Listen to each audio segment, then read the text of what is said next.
intelligence quotient. We can't take away intelligence from a person who stands out to say, I'm going to lead my fellow students. You must have that intelligence. Where does your intelligence come from? From your research, your extensive reading, your exposure, and naturally you bring that natural intelligence. People are accused of saying all of this intelligence is just within their family. They are all like that. Sometimes you hear those statements. So you cannot separate intelligence from leadership, because it's intelligence that will make you help others to solve problems in a very short period of time. It's because of that intelligence. In class, we can talk about academic intelligence. You should lead by example. And you cannot be failing like any other student who has not been exposed. So that intelligence content you should bring on board as a leader. And then number 2, emotional intelligence. Emotional intelligence. There is a difference between knowing your emotions. And when we talk about emotions, usually many people confuse it to just talking about anger, to just talking about crying. But emotions are everything. Even when you are happy, those are emotions you are displaying, everything that we do. And emotions, the most important part of it is that you need to be able to control them. Understand and which ones are your emotions and how to control the same emotions. If you cannot control your emotions, as he mentioned, some students expect heaven and earth from you, and at the end of the day, when you try to explain, you don't understand each other, they might even be insulted. As a leader, that's where your emotional part comes in. You need to understand this student.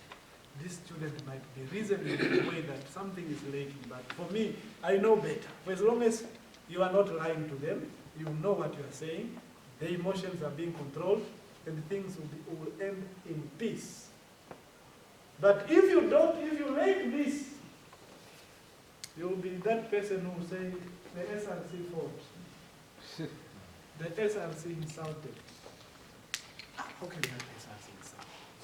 I was there, he insulted. It's something that I could not wait from this person. But it happened because something happened, the lack of that. The emotion. I sometimes say, in this 21st century, we don't have time to insult each other. We have a lot of problems to solve. We need to pay attention to our problems. Insulting each other is not part of our life as young people. We need to focus. We need to make sure that we see potential in every person, because anyone can solve our problems when we don't know. And then the third one is social quotient. As a leader, even if you described yourself or others described you as phlegmatic, as melancholic, my friend, you are automatically a social person just for being a leader. As being a student leader, you are automatically a social person. Let the students not say that leader is just too ignorant, he doesn't come to us, he's always just passing far. No, as a leader you must always be social, whether you like it or not.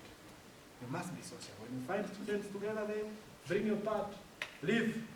When you find the other ones very quiet, bring your part, leave. You must always have that connection. For as long as there is a distance or a disconnection between a leader and the people, you will not enjoy your leadership. Because there comes a time when you will need the student to come because you need something from them. They will not come because you never went to them. So that's where the challenge is. And then the fourth one is adversity quotient.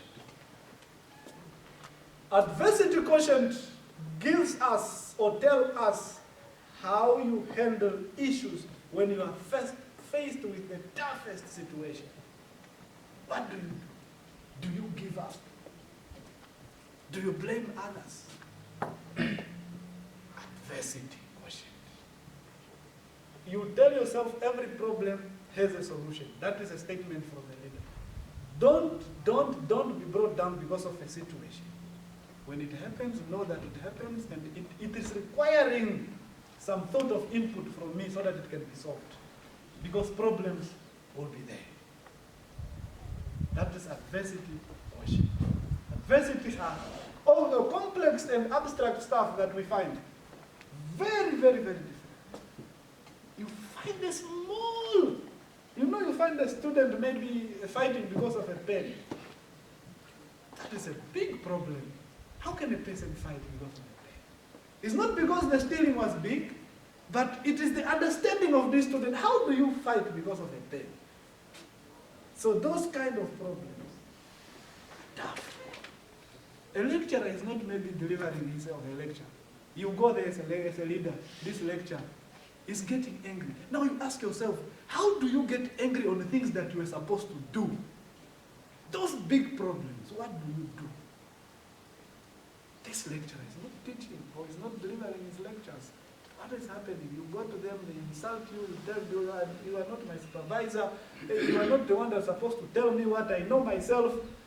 How do you deal with those responses? Because those are adversity problems that are coming.